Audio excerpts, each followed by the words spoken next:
Hi everyone, welcome to the Writer Magazine's Critique My Query. I'm Marla Miller from marlamiller.com and I'm going to critique your query.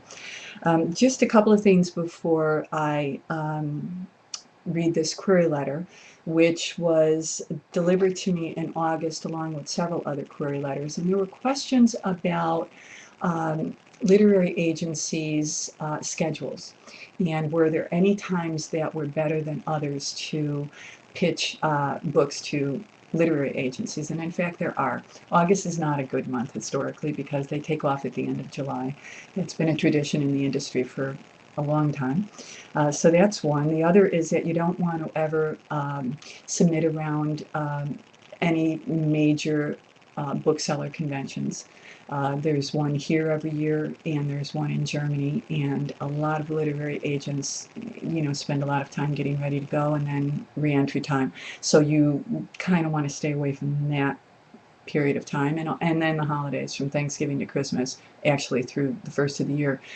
I also wouldn't pitch to them because the letter will probably just sit there.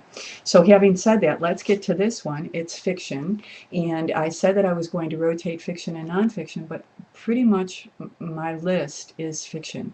So I would love nonfiction, but until I get some, then we'll just keep reading fiction. And by the way, we're doing 2 a month. Okay, here we go. Dear Blank, my first book, God forbid anyone I know reads this, Glimpses into an Impish Child's Life, is around 2,600,000 words and is uniquely includes pictures from that era. Also inimitable, each chapter is its own story. Set in the 40s, a 6-month-old flips over her crib and crawls down an unrailed winding staircase. During her terrible 2s and 3s, she sets a waste paper basket on fire, cracks an egg into the floor's electrical outlet, and disrobes in front of her peers. The next couple of years, the clever child sneaks into a Roy Rogers movie, skips off to a forbidden river, and runs away in the middle of the night, but a bolt of lightning sends her scurrying home. She smokes cigarettes at 5 and steals $20 bills to buy chocolate ripple ice cream at 7. She's badgered and belittled in parochial grade school. Sharon, Sharon, beautiful but dumb, and you're going to lose your soul are comments from the mean-spirited nuns. They smack her hands with a ruler, wrongly accuse her of damaging school property, and send her to the cloakroom to sit among galoshes for a morning-long time out. At age 3, Sharon is determined to be like Shirley Temple or her older lyrical soprano sister. She stands in the backyard mimicking and bellowing out the scales her sister practices, undaunted in her dream when told she can't carry a tune in a barrel. When the babysitters can no longer handle her and her working parents are at their wits' end, the 9-year-old is presented with a latchkey and cares for herself after school. She bungles through and discovers life on her own terms. She spills tears when a gift turns out to be a box of rocks and the neighborhood girls leave her behind after inviting her to a movie. After fighting off bullies, she dusts herself off and charges forward. She often shows the stubbornness and independence of her fiery Irish ancestors.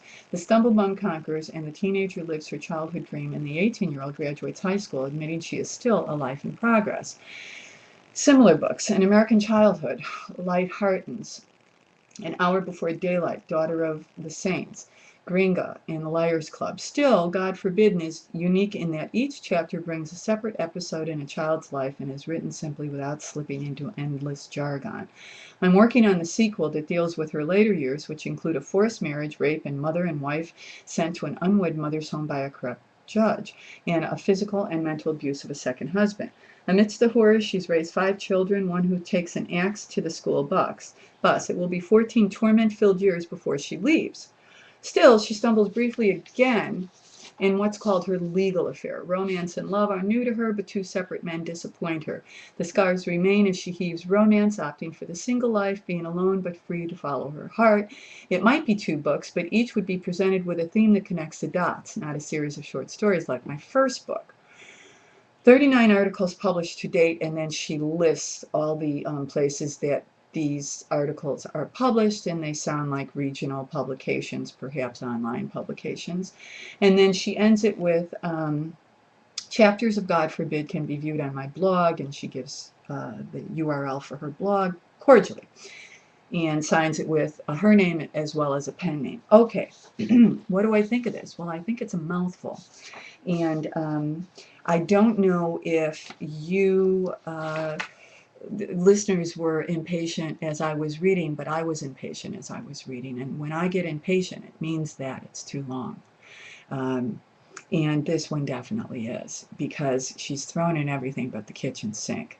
And I don't mean that to be uh, disrespectful to this author in any way, but this is really a very good example of an author who still needs to find her protagonist's voice, because it's really all over the place here. I don't know. Speaking of voices, I'm losing mine. I don't know if this, do you know, is this a children's book? Is this a YA book? Is this a coming of age young adult? I don't know. It's only 26,000 words. It has pictures in it, she says, of the era.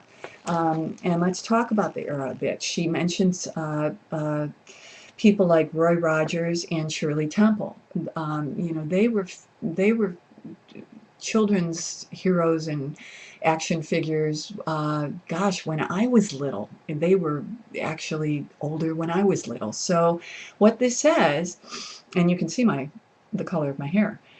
So I've been around a while, as I suspect this author has also. And that's fine, except if you're writing a children's book, then who's going to be reading that book? Today's children, not yesterday's children, today's children. Also, she mentions that she includes pictures. If this is a children's book, and I don't know if it is, very, very few publishers want the author to include pictures. They have artists on staff that they use. And so for any unpublished author to think that she's going to bring to the table her work as well as artist's work, to illustrator's work, highly unlikely. So I would not spend my energy there. I would spend my energy crafting a really wonderful book. And I'm thinking that this one is just, is in need of focus. And I could go on about this, but I'd rather not. I will say this, that she spends, let's see, 1, 2, 3 paragraphs talking about her sequels. And so she can get rid of those 3 paragraphs and just concentrate on this story. If an agent is interested and says, please send me the first, 3 chapters, that means that the agent might think that there's a sequel. Or if the agent should proceed even further than that and want the manuscript, then she can chat with her about her sequels. But at this point, she wants to sell this project, and this project is in need of some work. I would invite this author to resubmit this, and I would ask her to keep this query letter about this book, keep it at 550 words and resubmit to me, and let's see what that looks like. Until the next time that we meet here, I would encourage you to visit me at Critique My Query Forum. We don't have too much traffic there, but we'd like to see more. I can answer questions about this one or other ones. So please hang out there, and until the next time, I'm Marla Miller from marlamiller.com. I hope this was helpful.